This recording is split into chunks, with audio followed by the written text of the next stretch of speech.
Mesdames et messieurs, bonjour et bienvenue à ce nouveau numéro d'Univers Sport. Et je vous dis merci, vous qui nous suivez également à travers notre chaîne YouTube Étoile News TV. Nous sommes là pour le compte de votre émission que vous aimez tellement, cette émission sportive que vous aimez tellement sur votre chaîne YouTube Étoile News TV. Comme vous le constatez déjà, nous recevons sur ce plateau le coach Daoula Lupembe que vous connaissez très bien.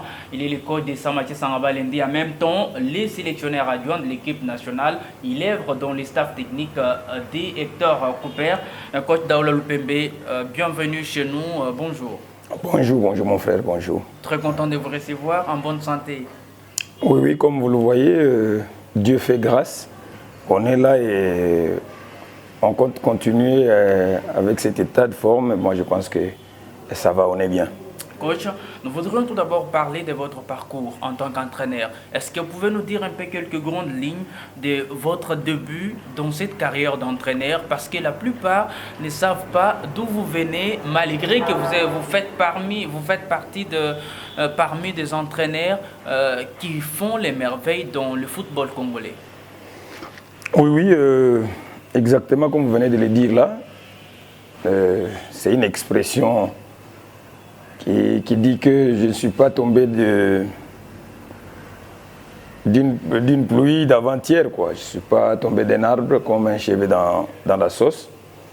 J'ai commencé timidement comme entraîneur et avant je ne pensais pas que je pouvais être entraîneur. Pourquoi? Parce que j'ai suivi le cursus normal de formation scolaire comme tout enfant et je suis allé à l'université.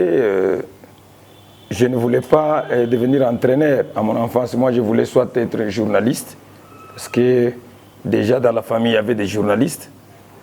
Et après, je suis allé à l'université, j'ai fait le droit. Le droit, mais bon, mes parents étant à l'état qu'ils étaient, et c'était très difficile d'aller plus loin que ça.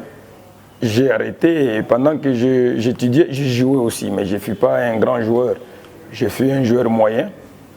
Et après, j'ai vite raccroché pour passer de l'autre côté, c'est-à-dire commencer à entraîner. Mais pendant que je jouais, j'avais une petite équipe que j'encadrais du quartier. Et petit à petit, j'ai pris le goût. Et quand j'ai raccroché, mon dirigeant de l'époque a jugé bon que je devienne automatiquement entraîneur. Donc, j'ai raccroché. Je suppose un lundi et un mardi, je suis devenu entraîneur de la même équipe. Donc j'ai entraîné les joueurs ou les amis avec qui j'ai joué. Et c'est comme ça que ça a commencé. L'appétit venant en mangeant, je me formais sur l'état, c'est-à-dire en train d'entraîner. Je me formais comme un autodidacte. Et j'ai profité de toutes les formations qui se sont organisées à l'époque, notamment le premier degré, le deuxième degré, et ainsi de suite. Mais quand est-ce que cela a commencé normalement? Je me dis que j'ai commencé le haut niveau en 2006. En 2006, chez Silou, Sporting Club Silou de Lukala, dans le Bas-Congo, aujourd'hui le Congo central. Et dans cette cimenterie, j'ai travaillé comme entraîneur adjoint d'un certain Kiadivila Zico, qui continue à entraîner jusqu'aujourd'hui. Et on a fait une saison là-bas. Lui, il est parti pour l'Angola, je suis resté jusqu'en 2009. Et en 2009, j'ai été rappelé du côté de Matadi parce que la cimenterie, c'est à Lukala. C'est à Lukala. À cheval entre Kinshasa et Matadi, il y a une cimenterie. À Matadi, votre première équipe, c'était TP et Lima? Tout Capable et Lima. Tout Capable et Lima, c'est la seule équipe tout capable.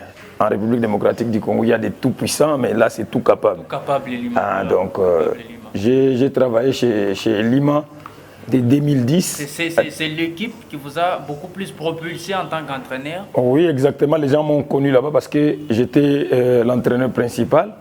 Mais avant cela, j'avais déjà gagné la Coupe d'Afrique centrale, la Coupe de l'UNIFA qui ne se joue plus, avec la Silou en 2006.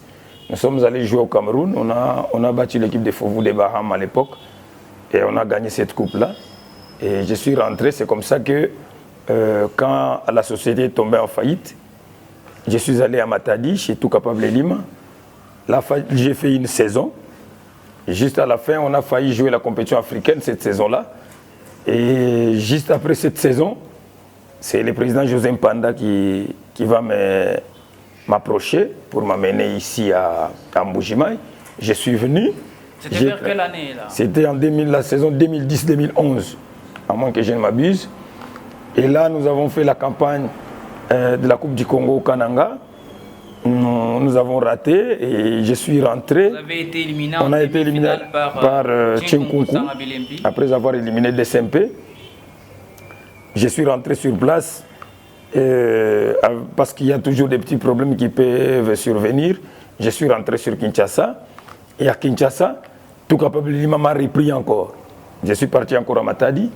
À Matadi, on a joué à l'époque, il s'est posé un problème des équipes viables, des équipes pour représenter les provinces à la Dinafoot. Là, j'ai été appelé par les gens de Tout-Capable Lima pour jouer ces matchs de barrage-là qui devaient se jouer entre Tout-Capable Lima et Veti. Et là, j'ai qualifié les Tout-Capable Lima une fois de plus pour la Dinafoot.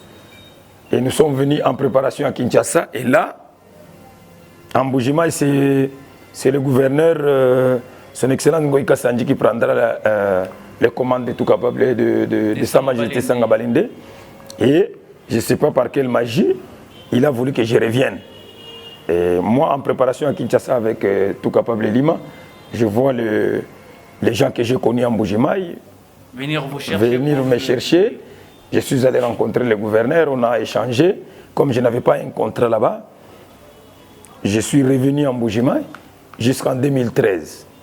Jusqu'en 2013, on a raté la compétition africaine cette saison-là et puis on a été remercié. Je suis rentré sur Kinshasa et à Kinshasa, j'ai traversé de l'autre côté du fleuve Congo, c'est-à-dire à Brazzaville. Là, j'ai entraîné Tongo Football Club. J'ai fait là-bas 4 mois.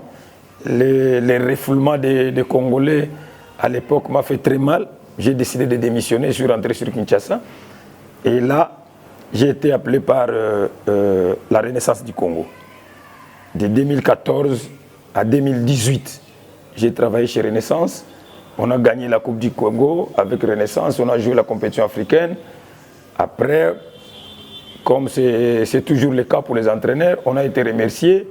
Je suis resté sur Kinshasa et cette fois-là, c'était le Katanga qui m'a approché. Je suis allé à Lubumbashi, chez Bazano. On a fait une saison qui a été interrompue brutalement par la Covid. Et voilà que nous sommes restés comme ça. On a raté encore la compétition africaine alors qu'on était vraiment un peu plus proche de cette dernière. Et à la fin de cette saison, pendant le confinement, j'ai été appelé par Manyema-Aignan. Je suis entré en contact avec les dirigeants et de là, je suis parti à Kindu. Vous avez été appelé par Manyema-Aignan oui. Après votre excellente saison avec la formation de la jeunesse sportive groupe Bazano de Lubumbashi. C'était vraiment une saison très remarquable. Oui, on a essayé de faire ce qu'on pouvait. Malheureusement, comme je l'ai souligné, la Covid nous a fait défaut, le championnat s'est arrêté. Et après, on a retenu le classement comme tel, on n'a pas tenu compte du nombre de matchs. Alors que nous, on avait un retard de 3 ou 4 matchs. Et avec 1 ou 2 victoires, on jouait la compétition africaine. Malheureusement, ça n'a pas été fait. Et là, je suis parti de Lubumbashi pour Kindu, chez Manyema-Aignan. On a joué la saison passée. Donc là, nous sommes sortis 2e par rapport à cette compétition-là. On a joué la Champions League. C'était un exploit. Vous avez réussi à faire qualifier Manyema-Aignan à la Ligue des Champions. À la Ligue des Champions, on a fait la campagne. Que vous avez aussi très bien. Vous n'avez pas été ridicule parce qu'il y a eu quand même de bons rencontres que vous avez jouées. Oui, on a joué contre les Gabonais de Bouengidi qu'on a éliminé. Après Bouengidi, c'était Mamelodi Sundowns qui n'est pas le moindre.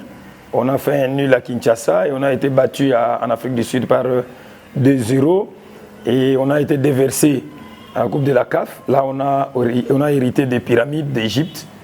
On a été battu aussi bien à Kinshasa qu'en Égypte par un score d'1-0 partout. Et aussi bien à Kinshasa qu'en Égypte. Et après, on a continué. Là, on s'est séparé avec Manyema-Aignan à l'amiable. Et C'est Magné Magnon qui a préféré résilier les contrats. C'est Magné Magnon qui a préféré résilier le contrat. C'était dû à quoi? Bon, jusqu'au jour d'aujourd'hui, il n'y a aucune raison qui m'a été donnée, sauf qu'ils ont dit qu'on se sépare à l'amiable. Pour eux, c'était une façon de trouver mieux. Et j'ai respecté leur opinion.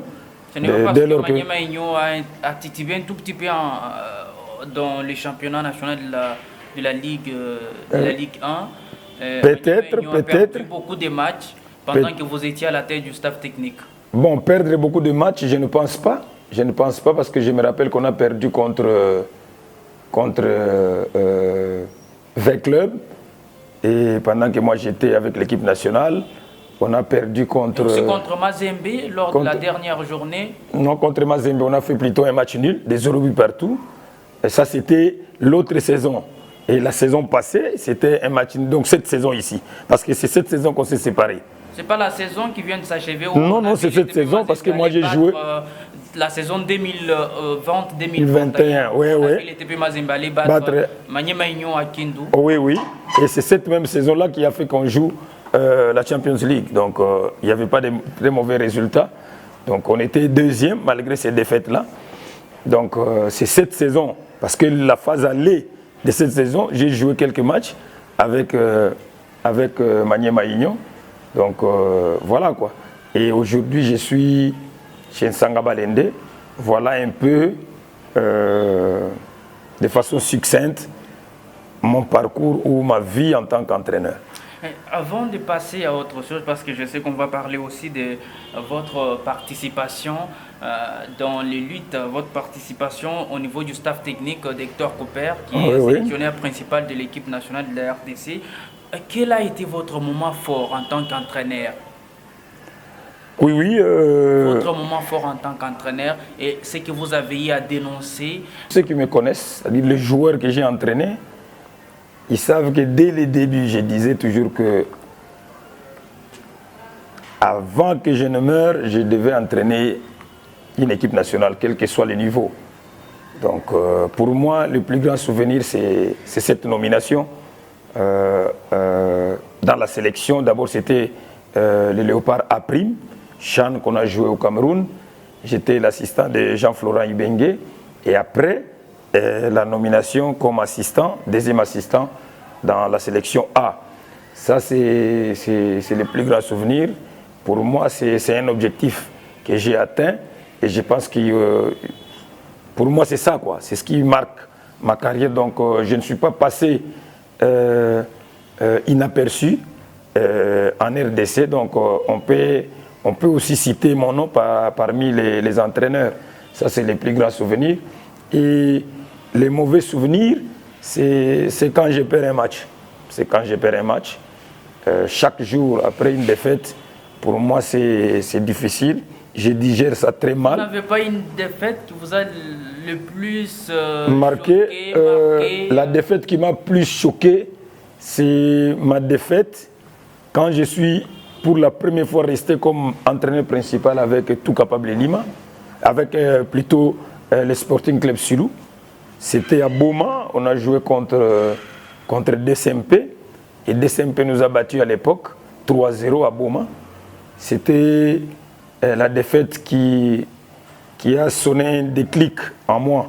Et ce jour-là, j'avais dit qu'avant que je ne meure, je devais aussi battre DSMP par ce même score. Et je l'ai réalisé plus tard chez Lima. Cette fois-là, c'était 5-0. Donc, je pense que ça, c'était la plus mauvaise sauce que j'ai pu avaler en tant qu'entraîneur. Mais par rapport à ce que j'ai pris comme décision ce jour-là, j'ai vite oublié parce que j'ai rendu le même score à DSMP une année plus tard ou quelques années plus tard avec un autre club, c'est-à-dire le Tout Capable Lima. Voilà un peu ce que je peux avoir comme mauvais et bon souvenir. Coach, quel est votre rapport dans le football congolais? Aujourd'hui, on décrit presque partout, dans tous les compartiments, le football congolais ne marche pas, les équipes n'en parlent pas, il n'y a pas de moyens vraiment concrets qu'on a mis, il n'y a pas une bonne politique sportive. Alors, selon vous, quel est le vrai problème qui freine l'élan du football congolais? Oui, moi je pense que le problème du football en général, c'est un problème très professionnel d'abord. Et dans notre pays, le mal il est très profond. Je ne pense pas que c'est un mal qui réside dans le fait que nous manquons des encadreurs ou nous manquons l'encadrement. Je dis non. Le mal, je pense que le football va de pair avec l'économie. Le football va de pair avec l'économie. Vous conviendrez avec moi qu'en 1974, quand les Léopards sont allés à la Coupe du Monde, je pense que le Zaïre à l'époque, c'était l'un des pays les plus riches économiquement ici dans le monde.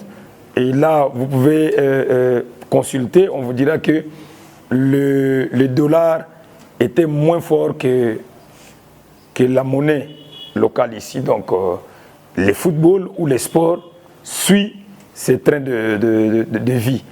Mais après, moi, je peux dire que moi, plutôt, j'analyse la situation autrement. Je ne pense pas que notre football soit au rabais ou au bas de l'échelle comme tout le monde le dit. Moi, je me dis toujours que dans toutes les compétitions auxquelles nous pouvons participer, il n'y a toujours qu'un seul vainqueur. Il n'y en a pas deux. Et là, aujourd'hui, et si on parle de la CAN passée, il n'y a que le Sénégal qui a gagné, alors que le Cameroun a participé, il y a eu l'Algérie, et que dire de ces pays qui n'ont pas gagné. Donc eux aussi, dans leur pays, le football ne va pas. Je dis non.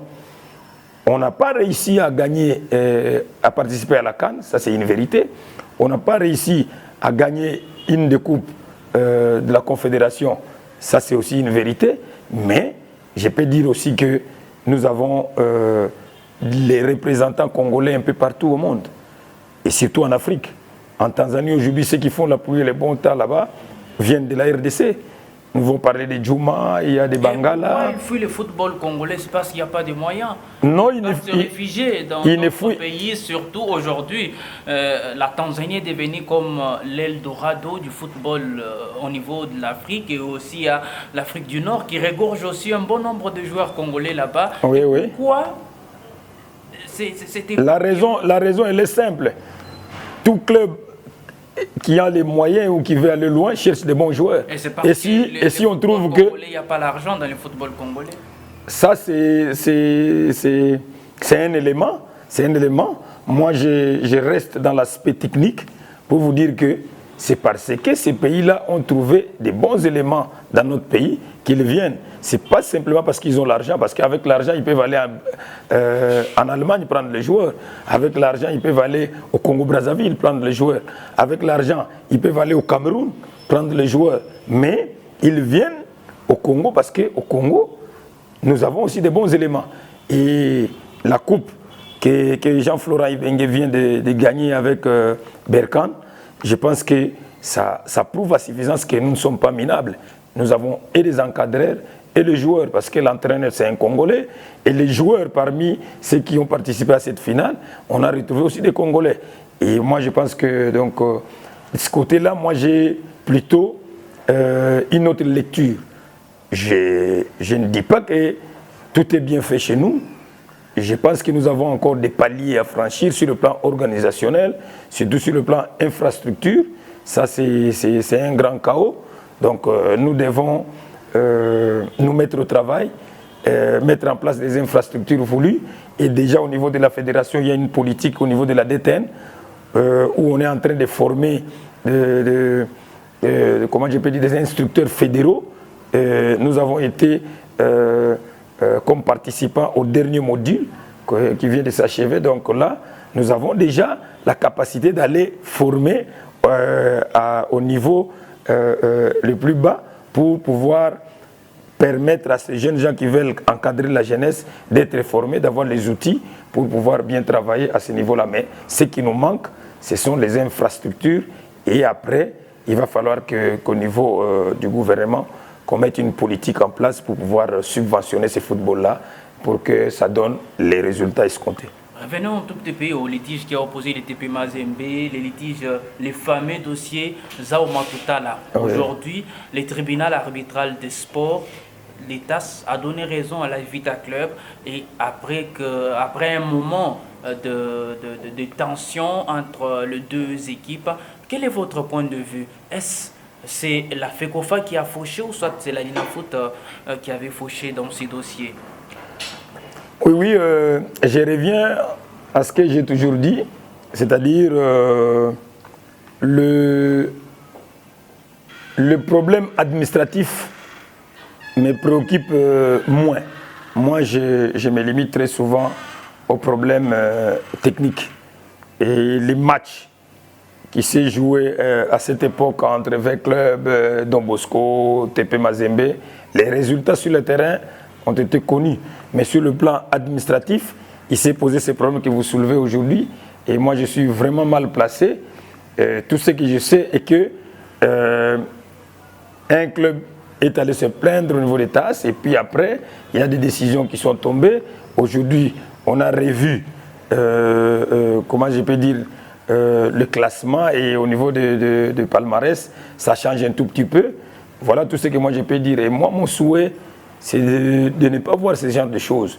Mon souhait, c'est de voir les matchs se jouer sur le terrain, les équipes qui méritent être gagnées sur le terrain et non pas gagner des titres au bureau. Moi, cela ne me met pas à l'aise. Cela veut dire que les TP Mazembe avait gagné les titres grâce aux points perdus par l'AS Vita Club dans les dossiers qu'il opposait au football club Don Bosco, au complexe sportif Don Bosco. Mais aujourd'hui, l'AS Vita Club qui avait réussi à gagner sur terrain a trouvé gain de cause parce que l'État vient de résoudre quand même ces problèmes. Coach, je voudrais vous poser une autre question. Quand vous regardez aujourd'hui, Sangaba Linde que vous avez aujourd'hui et Sangaba Linde que vous avez entraîné dans le passé à deux reprises, quelle est l'équipe qui vous a beaucoup plus impacté? Oui, oui. Déjà, il y a une différence. Pourquoi? Parce que quand je suis venu dans Sangaba Linde à l'époque, j'avais recruté. J'avais recruté parce que j'ai ma façon de voir les choses. Je suis allé chercher les joueurs qui pouvaient faire ce que moi je voulais à cette époque-là. Et comme vous le savez, autre temps, autre mœurs. Je suis revenu chez Sangaba Linde. J'ai trouvé une équipe déjà montée avec des joueurs qui ont déjà joué, qui ont fait une préparation sans moi. Et après, je me dis que le fait d'avoir accepté de jouer ou de venir à la tête de cette équipe ne me donne pas des excuses par rapport à ce que je viens de dire. Mais la seule différence que je vais relever, c'est celle-là. C'est-à-dire, à l'époque, j'avais recruté et j'ai mis ma politique en place. Et aujourd'hui, je suis venu avec des ambitions par rapport aux objectifs des dirigeants. J'ai trouvé une équipe, je suis en train de travailler. Pour moi, le plus important, c'est de chuter en douceur et voir comment est-ce que nous pouvons répartir sur de nouvelles bases la saison prochaine. Qu'est-ce qui vous manque dans Sangaba Linde? On sent que vous répartez toujours sur de nouvelles bases. C'est toujours sur les nouvelles bases. Qu'est-ce qui vous manque? Qu'est-ce qu'un Sangaba Linde n'a pas qui peut vous permettre aujourd'hui de réussir avec cette formation? Sangaba Linde a tout. Sangaba Linde a tout. Les contextes diffèrent. L'autre fois, quand j'étais ici, on avait des objectifs, comme vous le savez, et nous nous sommes arrêtés quelque part au niveau de la Coupe du Congo, et même au niveau de la Linafoot, on s'est arrêté quelque part. Je me rappelle que nous avons raté la compétition africaine, c'était ici à Mbujimaï contre DCMP. Il suffisait de faire un nul contre DCMP, on allait en Afrique, mais on a perdu ici par 1-0. Et voilà quoi, je pense que c'est ce qui nous a coûté aussi notre limogeage. À l'époque, j'étais avec Epoma. Donc je pense que c'est ce qui a coûté notre départ. Voilà quoi. Donc, et après, le projet n'est pas plus fort que le destin. Donc si c'était peut-être le destin, je dis oui. Mais bon, nous repartons sur d'autres bases. Aujourd'hui, il y a d'autres dirigeants. C'est vrai que les anciens dirigeants ont toujours les yeux rivés vers leur club parce que c'est comme ça, c'est naturel. Et par rapport aux ambitions, aux objectifs de cette saison, moi je pense que si les moyens sont mis et qu'on travaille sérieusement, nous pensons que, ou nous souhaitons atteindre nos objectifs et aller en Afrique si cela s'avère être possible. Il y a un jeu qui se passe. Quand l'équipe fait des merveilles, là on applaudit sur les joueurs, on rend la gloire aux joueurs, aux entraîneurs, mais quand l'équipe perd, c'est toujours l'entraîneur qui est mal vu, qui est visé.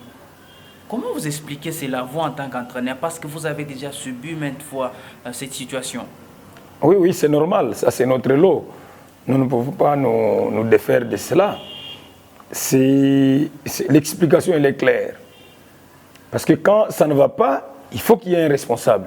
Il faut que quelqu'un porte les chapeaux de responsabilité. De tout le temps, c'est toujours l'entraîneur qui porte. C'est toujours l'entraîneur. C'est toujours l'entraîneur. Donc, il y a un terme qui dit que la victoire a beaucoup de parents, tandis que la défaite n'a qu'un seul parent. Donc, c'est l'entraîneur. Ce n'est même pas le joueur. Vous pouvez voir des équipes qui perdent le match et on garde le même joueur, mais on enlève l'entraîneur parce que c'est lui qui n'a pas su placer tel ou tel autre joueur pour qu'il donne les meilleurs de lui-même. Ça, c'est la logique actuellement. Peut-être qu'avec le temps, les gens finiront par comprendre que des fois, l'entraîneur aussi n'est souvent pas le seul responsable par rapport aux défaites. Donc ça peut venir avec le temps, mais au jour d'aujourd'hui, il n'y a que ça. Donc quand on perd un match, c'est l'entraîneur et il n'y a pas autre responsable. Est-ce que vous êtes dans de meilleures conditions qu'on donne à l'entraîneur chez Sangaba Lende pour arriver à réaliser les objectifs? Au jour d'aujourd'hui, si je dis que je suis dans de très très bonnes conditions, je peux mentir, mais je pense que ce qui nous importe aujourd'hui, c'est de terminer les matchs que nous avons, dont le dernier va se jouer le dimanche contre l'US Panda de Likasi. Et juste après ces matchs-là, nous allons entrer en contact avec le président parce qu'on était avec lui au Katanga, on a discuté, on a essayé de mettre des choses en place et la discussion n'a pas pris fin. Il va falloir continuer et juste après le match, nous allons nous rencontrer en staff et les dirigeants pour pouvoir mettre les choses en place, définir la nouvelle politique et voir comment est-ce que nous pouvons aller. Mais ce que je peux dire aujourd'hui, c'est que nous avons un dirigeant qui ne résigne pas pour mettre les moyens par rapport à ce qu'il a comme ambition, comme objectif. Et je pense que, tenant compte de ce que je viens de dire là, je vais faire bien mon travail. Vous n'avez pas peur d'être limogé un jour parce que vous venez de remplacer un entraîneur, Andy Magloire Foutila, oui. Si je ne m'abuse pas, il a été limogé pour insuffisance des résultats. Aujourd'hui, si vous arrivez d'être limogé parce que vous êtes tombé dans les mêmes erreurs qu'Andy Magloire Foutila, comment expliquerez-vous cette situation? Non, c'est normal. C'est être limogé. Un entraîneur qui n'a jamais été limogé, ce n'est pas un entraîneur. Donc être limogé, c'est normal. Aujourd'hui, je ne vois pas Arsène Wenger chez Arsenal, mais il a passé 18 ans là-bas. Je ne vois pas Ferguson chez Manchester. Je ne vois pas Jean-Florent Ibenge chez V-Club. Je ne vois pas Je ne me vois pas moi-même chez Manier Maignan parce que j'y étais. Je ne me vois pas non plus chez Renaissance. Donc je pense que c'est comme ça. Si ça ne tient pas ici, ailleurs, ça peut tenir. Et même au moment où je vous parle, peut-être qu'il y a des gens qui veulent m'avoir. Mais chez eux, ils ont aussi des entraîneurs. Donc c'est comme ça. À chaque fois, on change. J'étais ici, je vais là-bas. Celui qui était là-bas, il vient ici. Moi, j'étais chez Bazano. Et pendant ce temps, Andy Magloire Foutila était ici. Et aujourd'hui, Andy Magloire Foutila se retrouve chez Bazano et moi, je suis ici. Donc c'est toujours comme ça.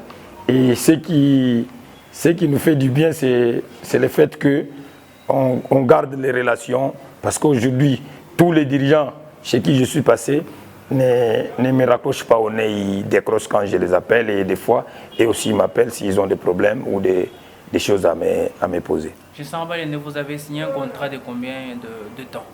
Chez Sangaba Balende, j'ai signé un contrat je peux dire, d'une saison et demie renouvelable. C'est-à-dire, nous venons de terminer déjà la mi-saison, nous allons entamer toute une saison et c'est à la fin de cette saison-là que nous pouvons renouveler si ce que nous allons produire peut encore séduire et les dirigeants et les fans de Sangaba Balende. Dans le championnat congolais, quelle est votre équipe de rêve? L'équipe que vous rêvez aujourd'hui entraîner dans les championnats congolais? Dans les championnats congolais, l'équipe que je rêve entraîner, c'est l'équipe que j'entraîne. C'est comme aujourd'hui, je suis chez Sangaba Balende, c'est l'équipe que j'aime, c'est mon rêve. Entraîner Sangaba Balende, gagner la compétition africaine avec Sangaba Balende. Ça, c'est moi. Partout où je suis, j'aime le club. J'étais chez Magné Maïgnon, j'ai tout donné chez Magné Maïgnon. J'étais chez Bazano, j'ai tout donné chez Bazano. Je suis chez Sangaba Balende, je vais tout donner pour que Sangaba Balende aille de l'avant. Et si, à la fin, on arrive à gagner quelque chose, ça me fera du bien. Donc, je n'ai pas une équipe de rêve sur le plan local. L'équipe que je rêve, c'est l'équipe que j'entraîne. Et le TP Mazembe, s'il vous fait les yeux doux, vous ne partirez pas? En tout cas, pour aujourd'hui, je suis chez Sangaba Balende. l'AS Vita Club, peut-être? Je suis chez Sangaba Balende. Voilà, mesdames et messieurs, nous sommes dans le cadre de l'émission sportive que vous aimez très bien, Univers Sport.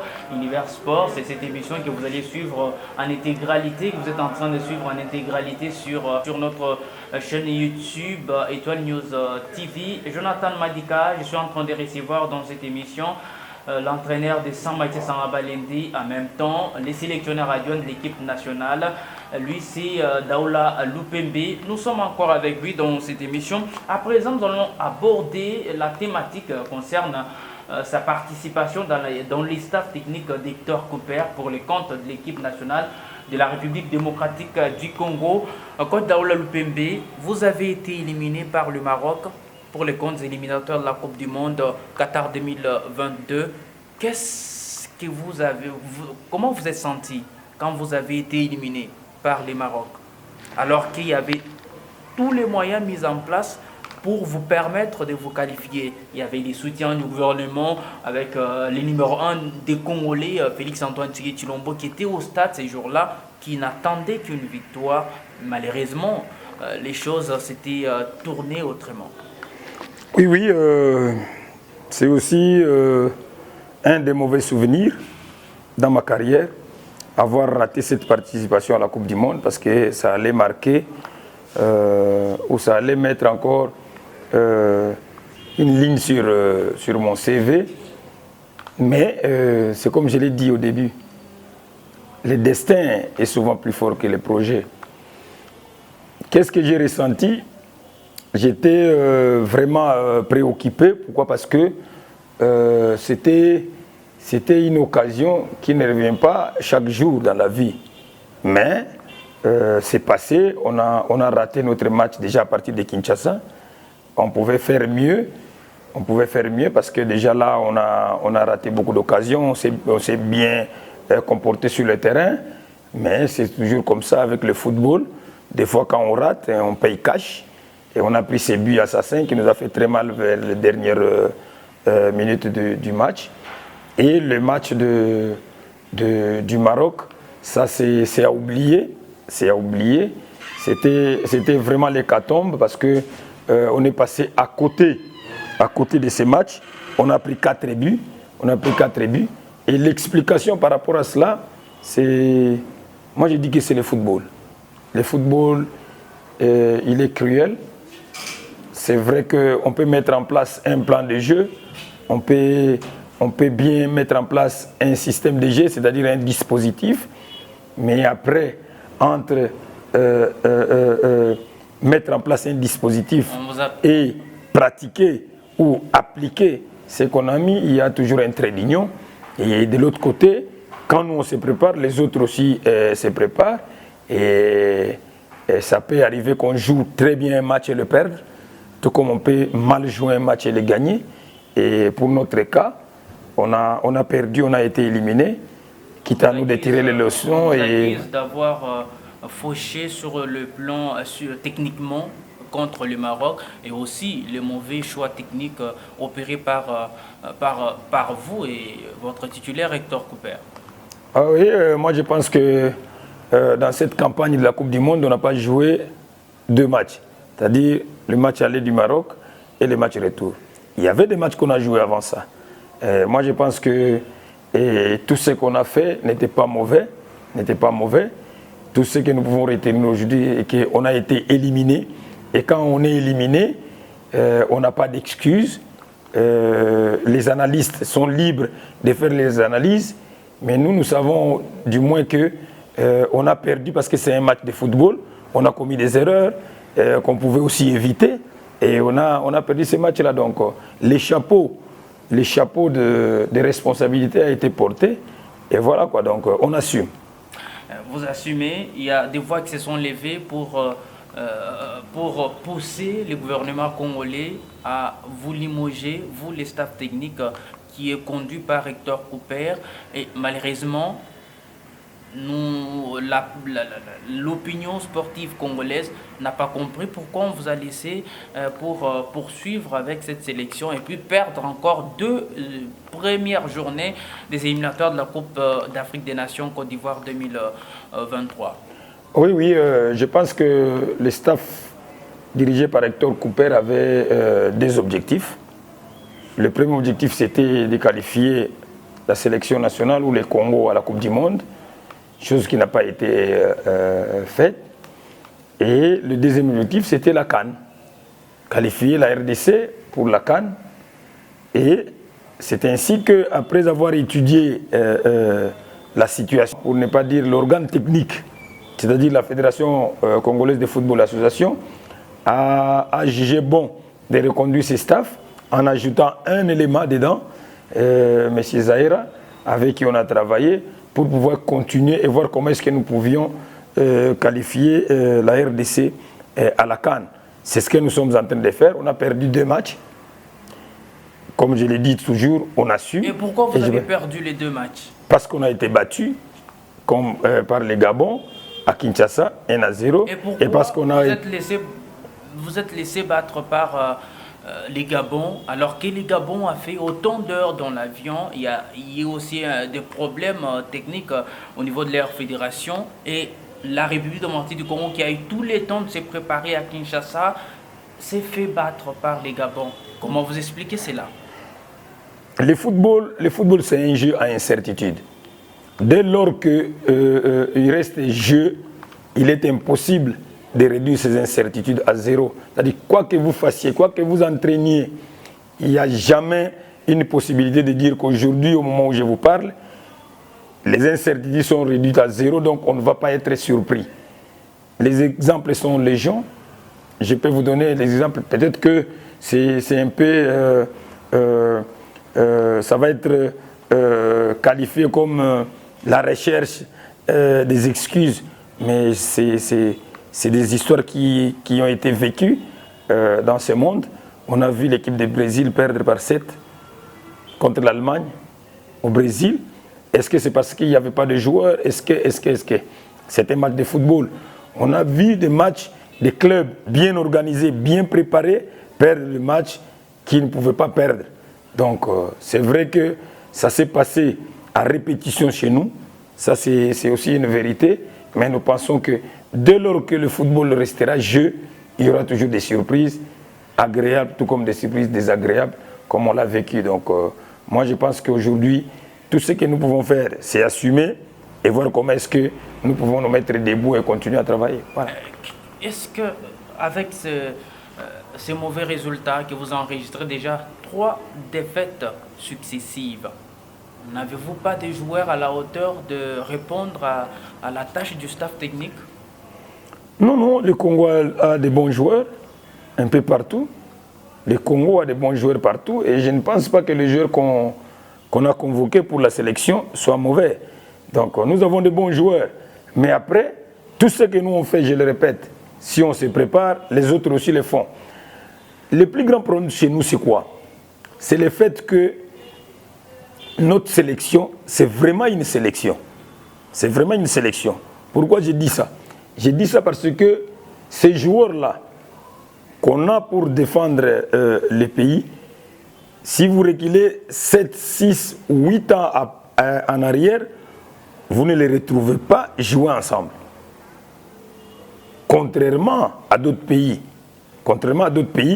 qui respectent peut-être le U17, le U20, le U23, et on retrouve les mêmes joueurs. Ce n'est pas dû à la mauvaise politique sportive. Non, non, ce n'est pas dû à la mauvaise politique sportive.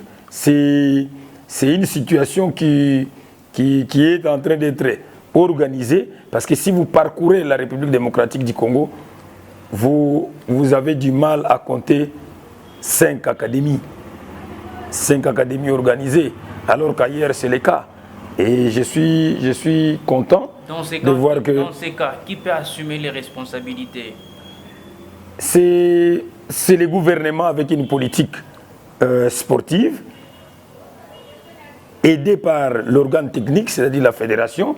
Et au moment où je vous parle, je vous dis qu'il y a des efforts énormes que la direction technique nationale est en train de fournir. Pendant que je vous parle là, il y a des formations un peu partout. La direction technique ne dort pas. Elle est en train de faire en sorte que nous puissions faire une détection nationale. Vous allez vivre ça. Nous, ici en Mbuji-Mayi, nous allons diriger ça. Et partout, dans toutes les provinces du pays, il y a déjà une journée ou des journées de détection qui vont être faites au même moment partout en RDC pour détecter les talents. Et on va avoir par province, on va avoir des jeunes gens qu'on va amener au centre Kourara pour pouvoir former des échantillons pour pouvoir échelonner et voir comment est-ce qu'ils vont progresser pour arriver à faire exactement ce que je venais de décrire tout de suite là, c'est-à-dire avoir des jeunes qui évoluent par rapport aux catégories jusqu'à se retrouver au niveau d'élite. Le deuxième match que vous avez perdu, c'était au Soudan. Oui. C'est quoi qu'est-ce qui a poussé la RDC à de se laisser faire devant cette formation soudanaise, bien qu'au départ, la RDC était favorite sur papier? Oui, c'est ce que j'ai dit. J'ai dit et je le répète que le football, c'est un jeu à incertitude. Quand vous dites que la RDC était favorite sur papier, ça c'est ce que vous entrevoyez. C'est-à-dire par rapport à quoi? Qu'est-ce qui a fait que vous puissiez dire que la RDC était favorite? C'était le nom de la RDC? Ou c'est parce que vous êtes congolais? Ou c'est parce que vous avez vu cette équipe soudanaise jouer? Je ne sais pas.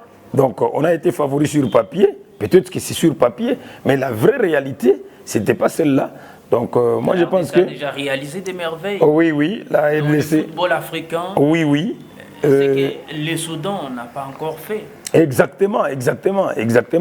Mais ce n'est pas parce que le Soudan n'a encore rien fait qu'il va plutôt continuer à ne rien faire. Donc moi je pense que on a perdu des matchs, on a tiré des leçons. Nous avons du pain sur la planche et voir comment est-ce que nous pouvons répartir et faire les résultats, les bons, pour pouvoir aller à la CAN 2020. Voyez-vous la RDC s'est qualifiée? Et comment vous allez entreprendre les prochaines séances au niveau de ces éliminatoires? Oui, moi je ne baisse pas les bras. Je pense que nous allons travailler parce que les matchs, nous allons les jouer, qu'on les veuille ou pas. Et gagner en aller-retour le prochain match au mois de septembre, je pense que ce n'est pas impossible. Mais ce qui fait aussi défaut, des fois, ce sont les journées FIFA qui nous donnent le joueur à 4 jours du match. Et quand vous avez... partout, ouais. Oui, c'est pourquoi je vous ai dit que la différence entre notre sélection et d'autres sélections, c'est cette façon d'évoluer par rapport aux catégories. Génération, c'est-à-dire... Dans les équipes comme le Mali, par exemple, oui, vous commencez par les équipes d'âge et puis après, vous vous retrouvez en sélection. C'est une spécialité au niveau de l'Afrique de l'Ouest. Oui, donc vous prenez le Burkina Faso, c'est comme ça. Les Ghana. C'est comme ça. Et c'est comme ça que je vous dis tantôt que la direction technique nationale est en train de travailler là-dessus pour pouvoir bien organiser la chose Promotez et nous retrouver. à la population sportive congolaise pour les prochaines échéances des éliminatoires de la Coupe d'Afrique des Nations Côte d'Ivoire 2023? Je ne suis pas devin, je suis technicien, j'ai fait le football et tout ce que moi je peux dire est que nous allons travailler et jouer ces matchs-là honorablement et notre souhait c'est de gagner et pouvoir nous qualifier pour la CAN. Et on a déjà déclenché la procédure de résiliation des contrats de votre staff technique. Est-ce que vous croyez à l'effectivité de cette mesure? Moi, je pense que les gouvernements, ensemble avec l'organe technique, c'est ce qu'il est en train de faire et je pense que la décision va tomber. Et voilà quoi, donc nous on est là, on n'a pas fait de démarches pour être en équipe nationale, c'est par rapport à ce qu'on a produit en club et nous pensons que la décision qui va être prise va être acceptée par tout le monde.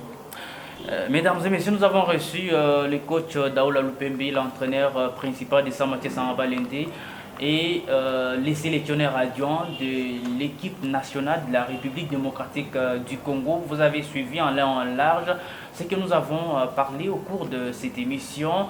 Coach, nous vous disons merci de nous avoir fait honneur dans cette émission Univers Sport.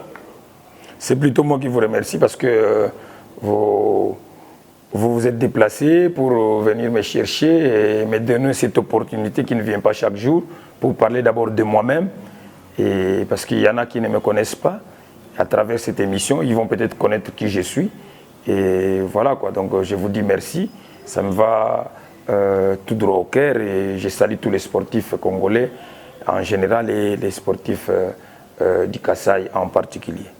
Voilà, mesdames et messieurs, nous sommes arrivés à la fin de cette émission Univers Sport.